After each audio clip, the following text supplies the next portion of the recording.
It is the Gumbo Tapado show live and in living color. You just listened to We the People, entre parentheses, Obama, off my CD, Songs of Empowerment. Check it out. Coming soon at Community Bookstore, Ashe Club, Ashe Cultural Center. And the Music Factory and other well-known music stores around the city. I am Salim Idur, your black Latino, recently retired my name of Rudy E. Mills Sr. I sent him back to the plantation because in the motherland, where I'm a proud descendant of, there are no Mills, there are no Johnsons, no Williams, no Stones, no any of that. So my name cannot be Mills. That's plantation name. My grandparents were bamboozled, so you may call me, give me respect, Salim Idur. That's two L's, S-L-L-I-M. You got to pronounce both L's now, not Slim, Salim. I have today with me two great people here. We're going to have a little discussion on the issues, yeah. One who has become almost a regular, Miss Sharon of the other Saint Bernard. Introduce yourself quickly. Uhuru! So happy to be here. I'm a social worker, boots on the ground, and working in solidarity. Give some love to my people. Tell them who you're with and who your your exact names. Sharon Marie Chester, licensed clinical social worker, been a civil rights activist since Katrina and the rape of my racial ignorance. Okay, and to my right here, I have with me Mr. Emerson Slane from the Delta Regional Community Development Corporation in Ferriday, Louisiana. Tell us about yourself, Mr. Emerson. I'm Emerson Slane. I'm from Ferriday, Louisiana. I founded the Delta Regional Community Development Corporation some time ago because I got tired of going to other people with problems and said I could address those problems myself. Great. That's one of the things we talk about here a lot on the Gumbo Tapado show. You know, there's so many complaints. Everybody always complaining. Now, what is it that you are going to do? Are you going to start developing a group or meeting with some people or going to other groups and that seems to me like that's what you've done. That's exactly what I'm doing. I'm collaborating with a group and we're actually planning on doing an anti-poverty initiative here in New Orleans. Anti-poverty initiative. Sounds like another word for economic development to me. Correct. Yes. Well, that's another thing that we are about. We just formed a group called the Economic Development Network, and we're going to be dealing with some issues of economic development in our communities because we believe that if the economic development gets together within our village, then all those other issues, police brutality, injustice, so-called black-on-black crime, will all disappear. I agree 100%. Will all disappear. Miss Sharon. Yes, sir. Good to see you. Yeah, it's on you. Where did you find this gentleman? I had to bring him. He's coming here to visit for the weekend, so I was thrilled to be able to share my experience with him. With you all, Emerson was a part of my racial awakening after Katrina, where I ended up in an RV park with 165 other motorhomes, and apparently all of them were from St. Bernard. Now, I was not at the time. I didn't know anything about St. Bernard. But the first thing I did, recognizing I was an evacuee, a refugee, and I went and got myself a laptop, and that was the last dollar I spent was on that. Spent my first night in the trailer park researching, okay, the levees are breaking, what's happening, and I went, oh my God. And the next morning I got out. Do you know that the only black family in the entire park was parked next to me in lot 41? And I went, and they were setting out their campsite and getting all prepared. And I walked up and I said, oh, my goodness, I was just doing this research. And I found out that when they did this in 1927, 29, and they broke the levees, do you know that they dragged 5,000 black men out and basically indentured them and lied to them and told them they were going to pay them to fix the levees that they broke? And then they screwed them? And I'm going, oh, my God. And I'm telling them the story. Do you know the next morning I woke up and they were gone? And I thought, holy smokes, did I say something? That was the first clue. Okay, that was the first Where clue. were you at before Katrina? Jefferson Parish. Old Metairie. And how you ran into Mr. Slane? Mr. Slane is the gentleman who got me fired from a $50 an hour consult position. What kind of position? It was a counselor. I was brought in. I was hired to be a consultant to develop programs for an upper elementary school. Okay. And I walked in. I remember you mentioned that story to me before. Go ahead. Yeah. And I walked in, and it was an incredible opportunity. But I realized that of the 360 children that were there, only 4 were white. And I thought, oh, this job really belongs to a black person. But there were no other qualified individuals in the area for it. So what I did is I put a letter out to about 120 of the local community leaders after I had been there for a week or two. And I said, you know, I've been given this incredible blessing to be able to provide opportunities for these black children. There's a problem because I'm white, and that limits my ability to provide best for them. So I am reaching out to this community because I see problems on both sides of the racial divide that's damaging these children. And me and my naivete, I said, hey, you know, like the white community, I have issues with, I took my 10-year-old daughter to this pilgrimage. It used to be called the Confederate pilgrimage. I don't know what they call it now. But I took my 10-year-old daughter at the time, and we're sitting there watching these hoop skirts and little 10-year-old boys going around this maypole thing. And at the break, my daughter says, Mom, weren't there any black people in the antebellum days? I said, we're leaving. So we got up and we walked. We were leaving, and we stopped at one of the women who was running the show. And I said, my daughter wants to know if there weren't any black people in the antebellum days, and I don't know what to tell her. And she starts stammering, and, well, we tried to integrate, and it just didn't work out. I said, we're out of here. Same old story. But the letter that I put out, and I also said, you know, I also see problems with the black community making these contributions. And one of them is I went to home visits, and there's too many babies, and there's, you know, issues with that. And I called it out. But in doing that research, too, I was discovered white supremacy, okay, in my research. So when I wrote this letter that I sent out to the community, I went oh, my God, look what white people did. Oh, my God. Oh, my God. And I'm going, we got to fix this. So when I took this letter out to the community, in the first paragraph I discovered this thing that says, people who are oppressed can't go to the oppressor to educate them. So we have an issue that we have to work on. I want to be part of the solution. Well, that took me 3 weeks to get fired, but I'll let Mr. Emerson take over as to he was one of the recipients of the letter, who was highly offended. And I think, were you a member? Mr. Slane. Yes. Mr. Slane, it's on all you. Yours. So you received this letter from an unknown white lady, white European person saying such and such and such and such, and what that did to you, for you, and with you. Well, the first thought that came to my mind, I got calls from some ministers before I received that. By the way, you a minister? No, I'm not. Okay. But I got a call from some ministers and from some community leaders, and then I received a letter, and I said, well, how dare they?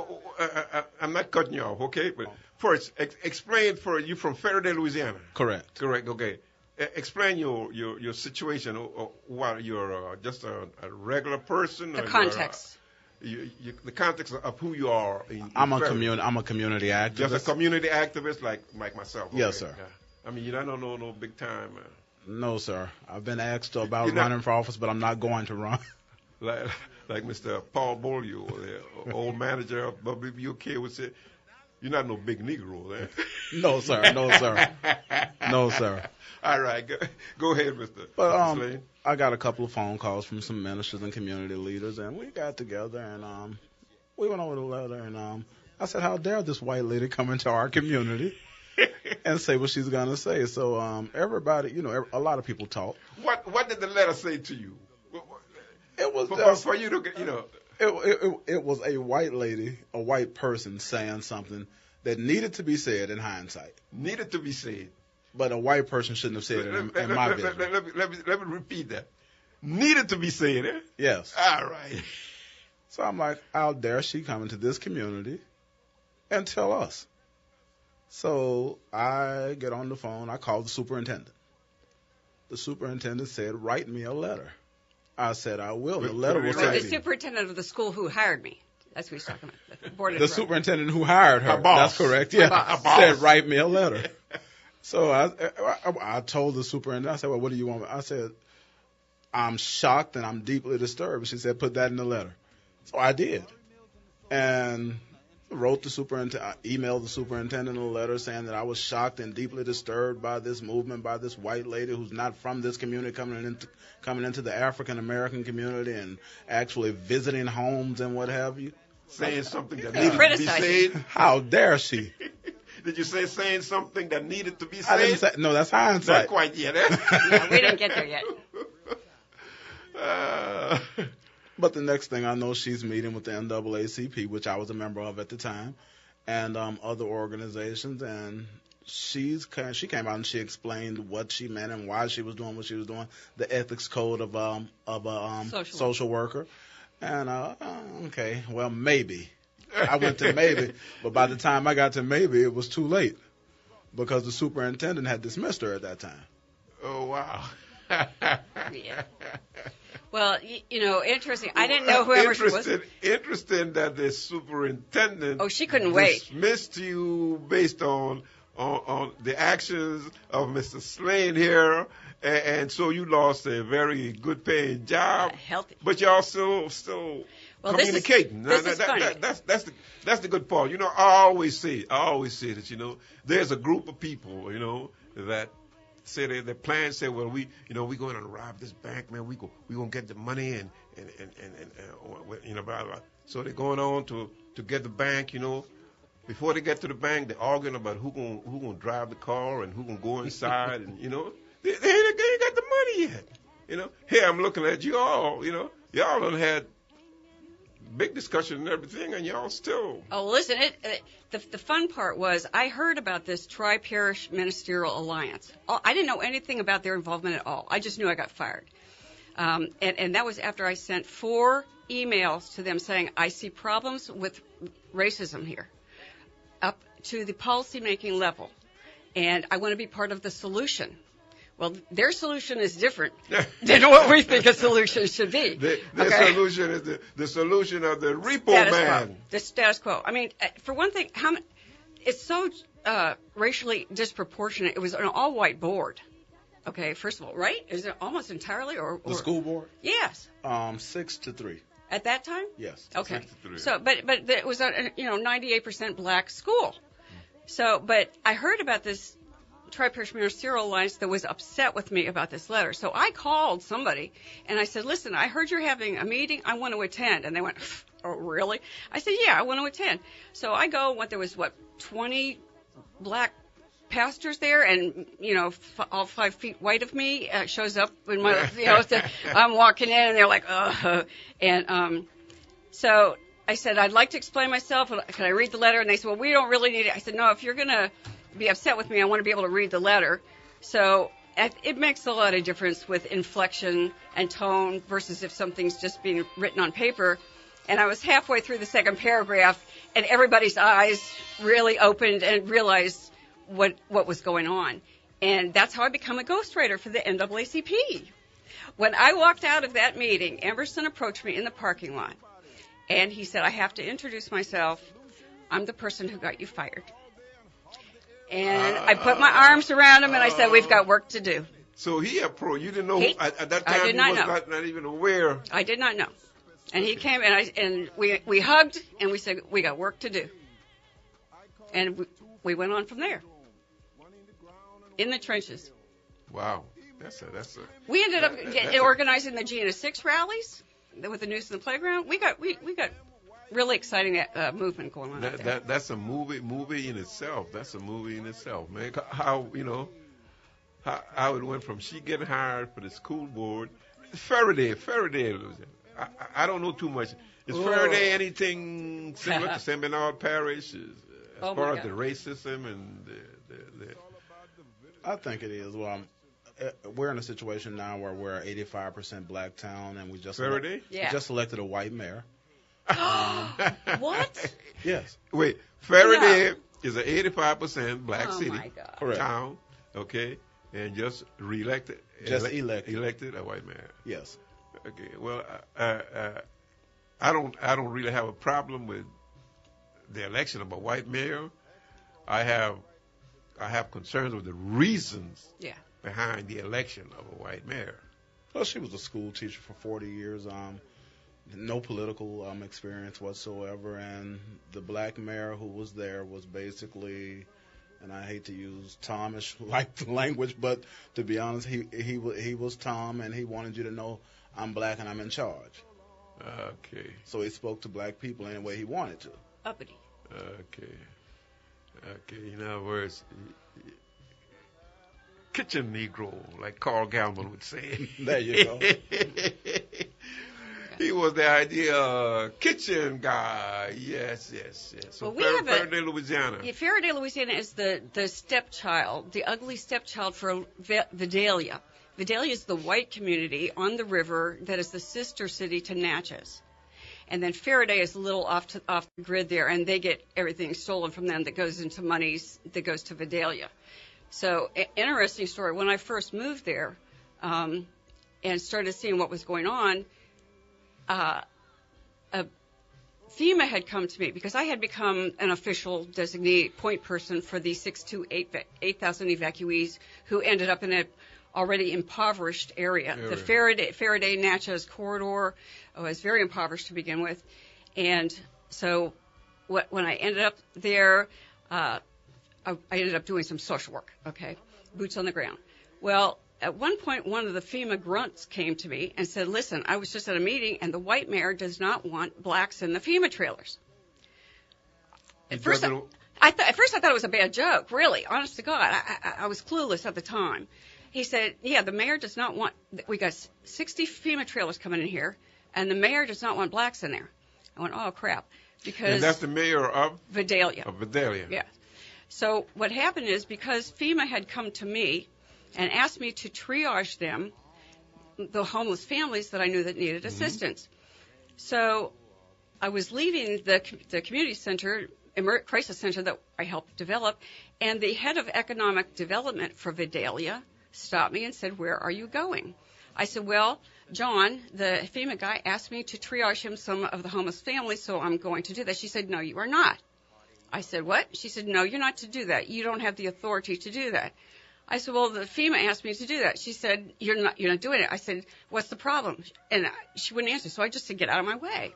Well, I found out the problem, I got a phone call that night from the mayor of Vidalia, and he said, let me preface that by saying I went to the crisis center, and I sat with lunch with two other volunteers who were working there. One was black and one was white.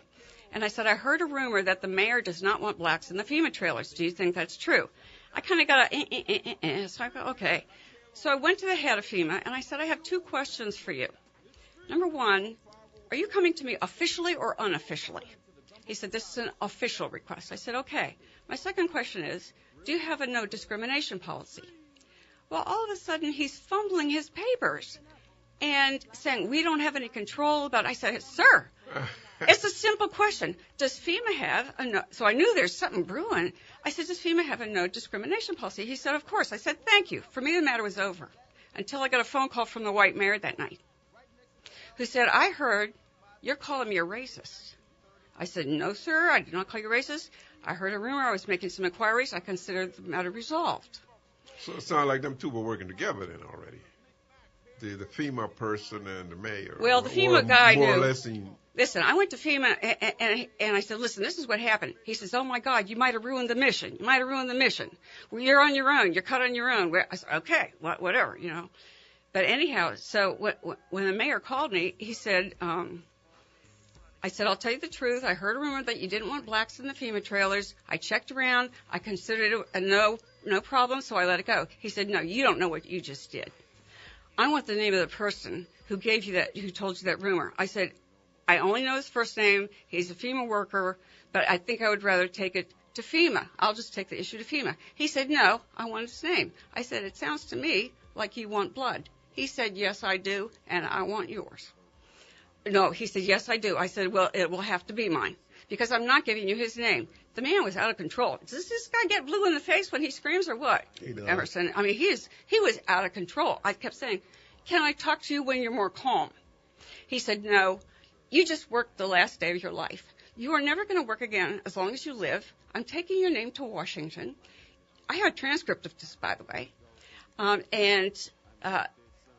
You just did a big no-no. I said, well, I can see that now, and he hung up on me.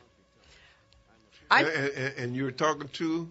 This was the White Mayor of Vidalia. The White Mayor. Telling me he wants blood and he wants mine. Because he thought I called him a racist.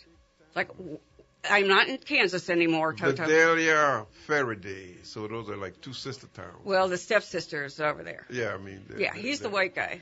And they're right. Where's Faraday exactly? As you leave here and cross the Natchez, Mississippi River Bridge, Vidalia is the first town and Faraday is the next town. As you go back into Louisiana. Off the river. Off the river. I'm a little lost. Jerry Lee Lewis was from there. Yeah, right. Mickey Gillian, Jimmy Swaggart, because it's got to give all of them. Oh, Jimmy Swaggart. There you go. Okay, now you get the scene. Who is Jimmy Swaggart? The guy who used to go on Airline Street and buy his afternight stuff there. Well, late night after his he said they only talked. He said they only talked. Oh, they were only talking.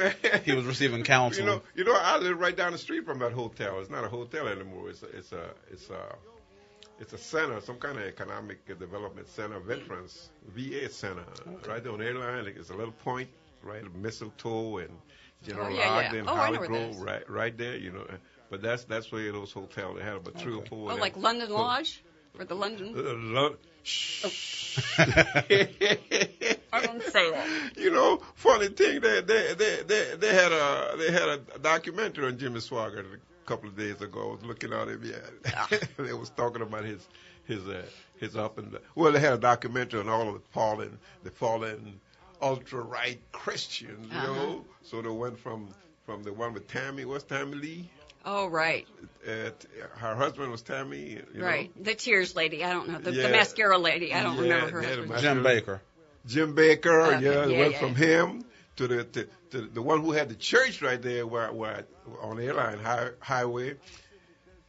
Because of the Jim Baker thing, the one with the church was the one that said something about Jim Baker in some kind of way tied into Jimmy Swaggart in Baton Rouge, and then Jimmy Swaggart came to and talked on the guy here on Airline Highway, and the whole thing came down. You know, all of these it was big time. Man, Jimmy Swaggart, man. You know, I see my mama used to be sitting down and watching. He could sing. He could sing his butt off. Play the piano. Oh. He should have stuck to singing. And then he's sitting up there crying and about. I've been a sinner. Hey, well, we're not here to talk about Jimmy Swaggart. Yeah, Now, I'd like to get back to a different subject. I understood, you know, this issue of racial profiling, which is very dear to my heart, and you know, Miss Sharon explained to me that you were, you kind of a supporter of stop and frisk type thing. And I find it kind of conflicting there. You being a community activist that you are, you know, when you come up here and say that your black mayor in Faraday is a big Negro, you know, tell us about that. I'm in favor of stop and frisk because I believe it takes illegal weapons. It takes weapons off the street. weapons that otherwise would be used to injure or inflict injury upon African Americans. We just finished talking about black on black crime. And I'm an honest believer that stop and frisk in our community, in the communities with the high rates of crime, is a good thing because it takes those weapons off the street, and it takes some of those people off the streets who need to be taken off the street. Okay. Black on black crime, we have a tendency in all aspects of civilization and society, okay? There's always that tendency to blame the victims. Correct. The victims are always blamed, and that's more prevalent in the abuse of children, especially, the sexual abuse of children, I mean, like, for instance, coming from my days, things that would be said was like, well, why did she wear those clothes like right. that? She shouldn't have been wearing it, Why, we always find good reasons to blame the victims. So why are these kids carrying them guns out there, They are the victims. So because there's a bigger thing above that, and they have to more or less feel that they have to carry the gun because they got to survive in that environment. If you in a pool of sharks, okay, you got to survive in that pool of sharks, and you got to take whatever. And that's it. But the point I'm making, they are victims. Now, do we need to take the guns away from them? Yes, okay, but you just can't look.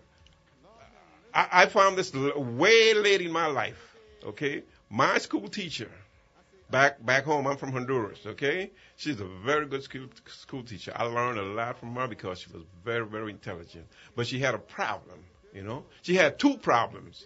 One is she hated my guts. She hated my guts. You know why? Because I was a black kid. Oh, well. I was one of about 5 black kids in the school. Everybody else back there was either some white or what they call cobrizo carpetones in Honduras, okay, and she just hated me for that. And you know why she hated me for that? Because she had the physique of the little indigenous people in Honduras, okay, but she was highly educated and smart, okay, but she was the only one in the pocket there amongst these European-looking Latinos. Correct.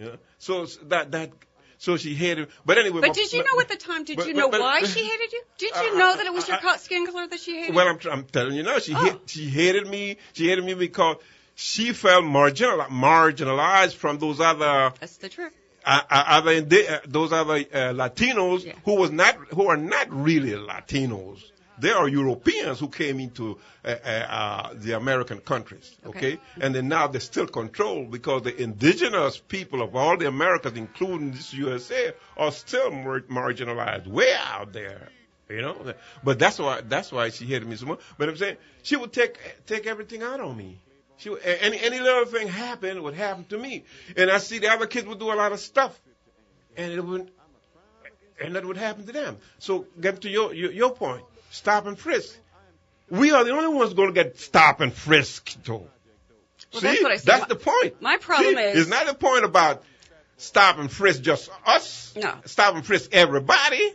But don't just stop and frisk me. No, because my children's. As long as white people see black skin as a weapon, you had better get armed. Honest to God, that's how I feel. And that's the way I'm a white person. I know how I've been groomed to think. I know how we think. And I was talking to him at breakfast. I said, if you asked a white person if they're more afraid of getting killed by a black person or a white person, you know what they would say. And there is 8 times more likely to be killed by a white person than a black person. That is the thug narrative that even Emerson, I believe, buys into. That it perpetuates. And I said, if you put a dog in a tiny box and shock it every time it does a biological function, and then you let it out and you blame it for having poop all over itself, that's what we're talking about. Well, we mentioned black on black crime. I'm going to talk about white on white crime, real life. Ryan Alexander Duke killed school teacher. That was a white man killing a white woman. Uh-huh. Yeah, Mr. Preston in Idaho kills 3 kids. And who is this? Well, this Trinica writes so bad her typewriter is broken. You know, her typewriter is broken. She don't use computer and stuff, so she has bad handwriting. You know. Anyway, he killed. This is a white guy. He killed 3 kids, 3 kids, and the mother, You know? That's white on white crime. It's evil. That's white on. So you have those labels and categories that are placed, but they are placed by a higher group, okay? So if we are down here and we use those criteria, so we using it against ourselves. You'll stay on the bottom. Ourselves. So when you say it's okay to stop and frisk and all that, you know. Until we have these police officers having implicit bias tests and being aware of their racism, they're not going to even see themselves as problematic. The cities, all of the major cities, not all major cities, most of the cities are using fines and other charges like that, okay, to take care of the budgetary problems. And all those monies from those fines come from us. You ever been to traffic court? I have. Here in New Orleans? How many white folks you seen in traffic court? You don't. Okay, you ever been to municipal court? They got stopped and You ever arrested. been to municipal court? I've been to criminal court. Okay, how many white folks you seen? I didn't see any that day. Do you think they got criminals in the white society? I think they do. You think they're committing crimes out there? I think that perhaps okay, the and higher ups are pulling them aside. Okay, another bigger question: when you get arrested for minor infractions, is it minor? If you survive. A blunt? If A you weed survive. or something like that? Broken tail and you got to light. go put up 20 years in jail for that, you know? And they smoking the pure heroin. The pure heroin, okay? And they get sent to Mandible, to a clinic in Mandible, you know? So there has to be parity. If you're going to say... I agree wholeheartedly. Okay. So, But, until we train our white police officers to their own racial biases, though, they're just going to deny it. I agree. I was saying I agree wholeheartedly. In white neighborhoods where there is white on white crime, which the FBI says there is, the FBI said that it's something like 80% of white crimes committed against whites is committed by whites. That's right. So I mean, parity is a must. It's a must. If you're going to come into the 9th Ward and check it, you need to go into Lakeview and check it. I don't mean just one community. I mean, if it's going to be the policy, it should be the policy for the entire city. For the people as a whole. Correct. Yeah, well, that's the only concern I have with that. You know what I'm saying? Well, if it's good for the goose. Well, and if The you have problem humans, is- the if problem you have is- humans over it, I mean, it's not going to be perfect. And if you have humans with prejudice over it, it's definitely not going to be a perfect system. Well, like I said, we pretend we only lynch criminals. Okay? Everybody knows who we lynch. Well, you know, let's get to the criminal issue. You know, a lot of the activities that goes on there, you know, are a lot of the crime that goes on there, you know, are situations of opportunity, and I hate to put it this way, but it's almost become necessity. When you don't have the avenues, the avenues resources, move up, you know, especially coming up as a young person, you know, you don't see. You can only see what's around you, you know. So you have a tendency to fall into that. Okay? You know, those who control the system, okay, are not interested in doing anything. They're spending more money on building jails than in building the schools. They're actually closing a lot of schools. That's the point. If you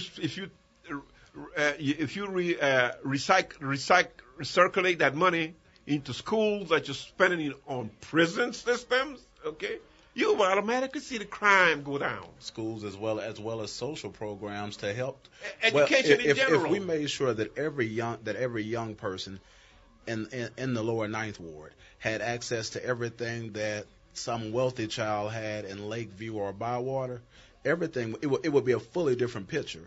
And that's one of the goals that we have. Okay, that's a great goal. But as it stands right now, it's not there.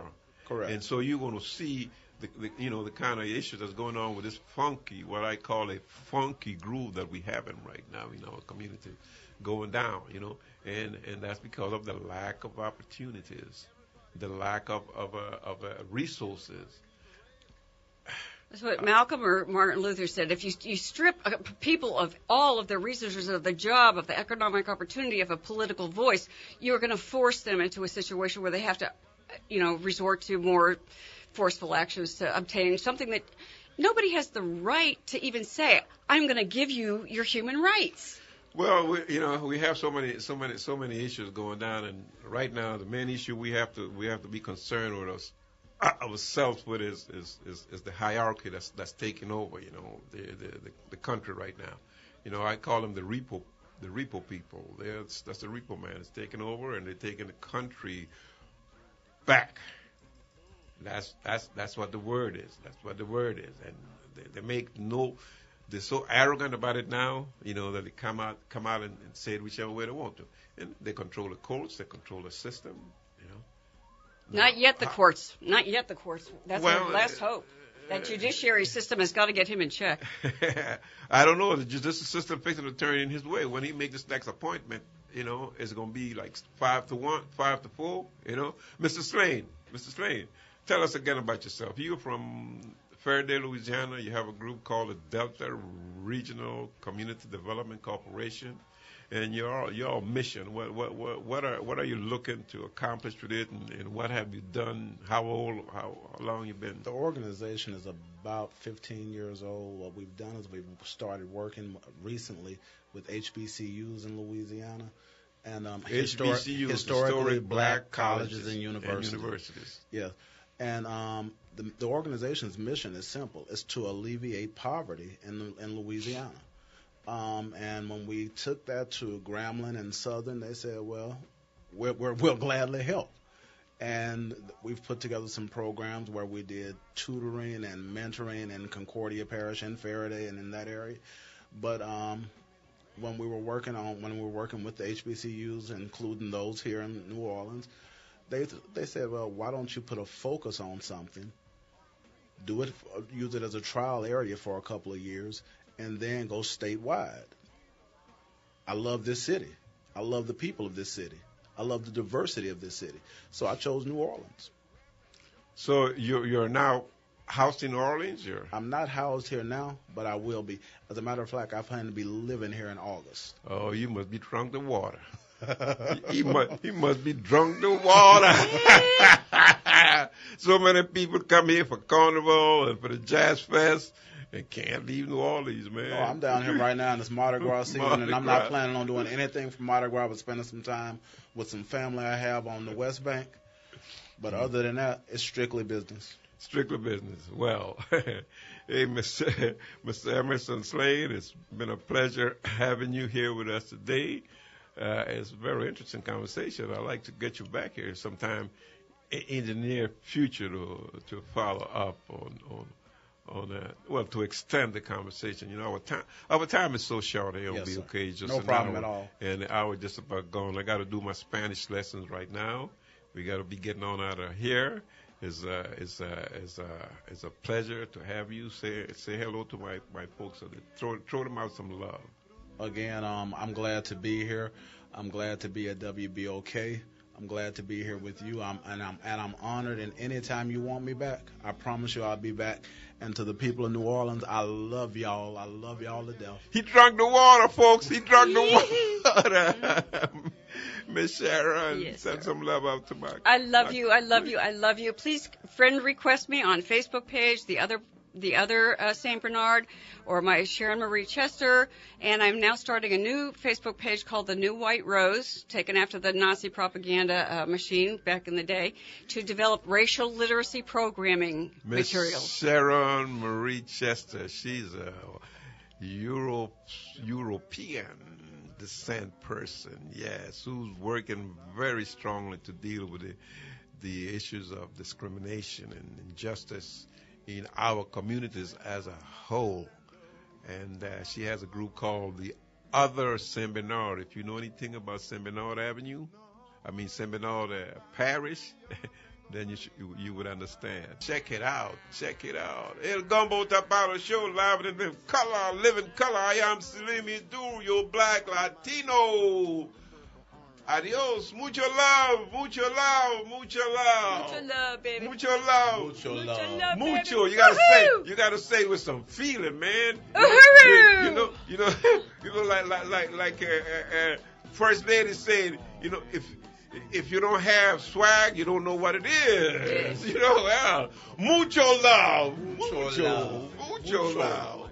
Adios. Amore. By reason of the voice of my groaning, my bones cleave to my skin. I am like a pelican of the wilderness. I am like an owl of the desert. I watch and am as a sparrow alone upon the housetop. My enemies reproach me all the day. They that are mad against me are sworn against me. For I have eaten ashes like bread and mingled my drink with weeping. Because of thine indignation and thy wrath, for thou hast lifted me up and cast me down. My days are like a shadow that declineth, and I am withered like grass. But thou, O Lord, shalt endure forever. Thou, O Lord, shall endure forever. Thou, O Lord, shalt endure forever, and thy remembrance unto all generations. My name is New Orleans.